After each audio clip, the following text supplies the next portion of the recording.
Imagine yourself sitting at home on a Friday night and you get the weekend ahead of you. The weather is gonna be perfect. No clouds, temperatures maybe 75, 80 degrees, perfect weather to get outside, enjoy the outdoors, and you don't know what it is you're doing.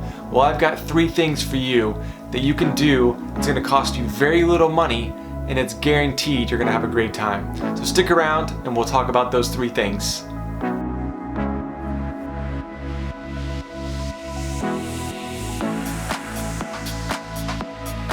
Hey there, my name is Donnie Hathaway, real estate advisor with Berkshire Hathaway Home Services, Florida Properties Group here in the Clearwater, Florida area. So today, as you saw in the intro, we're going to talk about some of my favorite parks in our area. Some of them are county parks, some of them are state parks, but we're going to talk about 3 of my favorites. Now these are North County parks that just happen to be where I spend most of my time. I live here in Palm Harbor, and these are the most easily accessible to me, and obviously some of the ones that I enjoy the most as well. So let's jump into it. Now these are going to be in no particular order, just the order that I'd happen to talk about them in. So the first one I want to discuss is John Chestnut Senior Park. This one is located in Palm Harbor. It's on the east side of Lake Tarpon along the East Lake corridor there, hence the term East Lake. It's east of Lake Tarpon, but it's an absolutely fantastic park, easily accessible, and lots to do in this park. So it's John Chestnut Senior. You're probably wondering who the heck is this guy and why does he have a park named after him? Well, he was our Pinellas County Commissioner from 1937 to 1953, and he was a big advocate for having parks easily accessible to the residents. He had a lot to do with building access to public beaches and whatnot. So he really was a big player in creating access to natural Florida and making sure that part of Florida, the way it was intended to be, was preserved and able to be enjoyed by the residents as well. So big shout out to John Chestnut Senior for putting this, for having that thought back then, and protecting a park such as John Chestnut Park.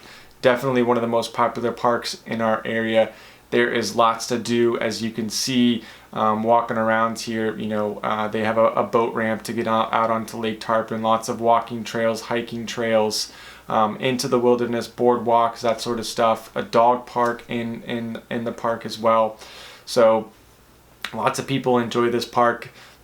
Just as with any Pinellas County park, they are open from just about 8 a.m. is when they open up, till about sunset, so it varies depending on the time of the year. Yeah, definitely a great park to get out and enjoy. Lots of different activities to do, so check it out. I'll post the link in the description below. I'll post all of the links to the county parks in the description below, so you can go view them and then make plans for the weekend to go out and visit them this weekend. Alright, so the next park that I want to talk to you guys about is Felipe Park. Now this park has a lot of history. It's the oldest park here in Pinellas County, established in 1948. The land that it sits on was originally owned by Odette Felipe, who actually owned most of Safety Harbor. He was given 160 acres, as were most kind of settlers back then when he came to our area. 160 acres if you were going to harvest the land to produce a crop or something like that. So he established a citrus crop, as did many of the settlers back during that time. But now the park sits on the Tampa Bay. Again, another park on the water. You have a trail that runs along the entire park that is completely waterfront.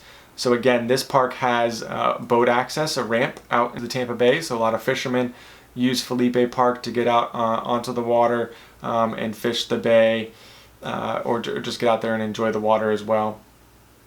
There's, as I said, there's lots of picnic areas. You can easily fish from the park if fishing is something you enjoy doing. A lot of people run and exercise in the park as well. It's a great park for that. It definitely has unique views because most of the parks, I would say, are inland, so not all of them are on the water, on either bay or the Gulf of Mexico. So to have a park that has access to the bay like that is pretty special and pretty unique. And like I said, it has a whole lot of history involved in this area, as does Safety Harbor. All right, so the next one I want to talk to you about is This might be my favorite. Maybe I should have started with this one, but this is Honeymoon Island. It's probably my favorite because I love the beach, and obviously this is an island, so you have beach access. You also have other things such as a picnic table type area, I would say, and a nature trail within the park. So you get to see some natural pine forest. In Florida, there's lots of wildlife back there, and if you go back far enough, there's little private beaches as well that are kind of secluded from the main beach, and they also have a dog beach, which is unique to our area. So if you have pets, this is a great spot to get out there, take your pets out there. Now you do have to keep them on a leash, so keep that in mind. You can't just let your pet roam free. You got to keep them on the leash. So Honeymoon Island, originally it was a part of Clearwater Beach, Caladesi Island. So if you look at a map, you got Honeymoon Island, Caladesi Island, and that connects into Clearwater Beach. Until about 1921, I believe, was when the hurricane came through and actually separated Caladesi Island from Honeymoon Island, and then Honeymoon Island became island in and of itself. So the park was actually, the land itself was actually purchased by a businessman.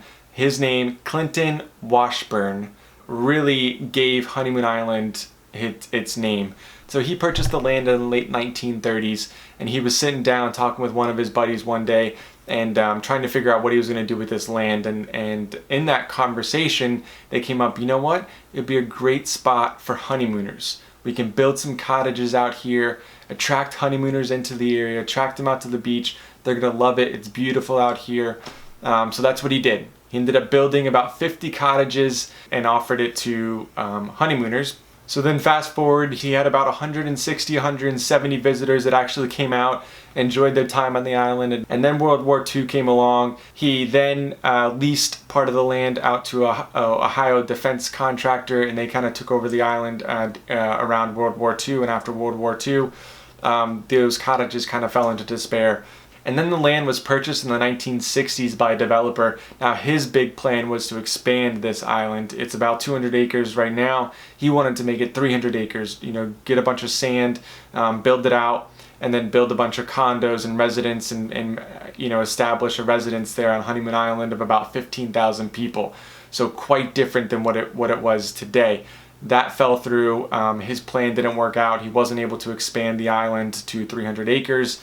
So because he wasn't able to expand the island to 300 acres, the permits ended up expiring about 8, 9, 10 years later. And then in 1974, the state purchased part of the island, about 113 acres. And over the next 6 or 7 years, they would purchase more and more of the island until they were able to purchase the entire island.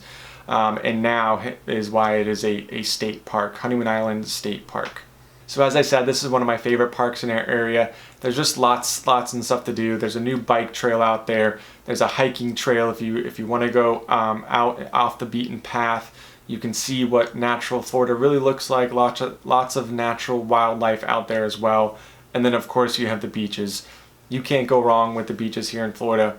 They're beautiful. Like I said, if you're sitting at home and wondering what you're going to do on a beautiful weekend coming up, this would be a great spot to go visit. Keep in mind it will get pretty busy, but not quite as busy as other beaches, so it's a great place to enjoy with the family. So those are my top parks here in our area. Obviously there's a lot more parks that I didn't cover here today, but if you have more questions about those parks or just want to know about some of others in our area, I'll post a link to all of the parks that we have in the county, both state and county parks. It's a great resource to use if you're looking for something to do on the weekend. If you enjoyed this video, do me a favor and hit that subscribe button, hit that bell, and make sure you follow along. If you liked videos like this one, I have other videos on my page that include some of our top beaches in our area, so be sure to check those out. And I appreciate you once again. Thank you, and enjoy your time this weekend. See ya!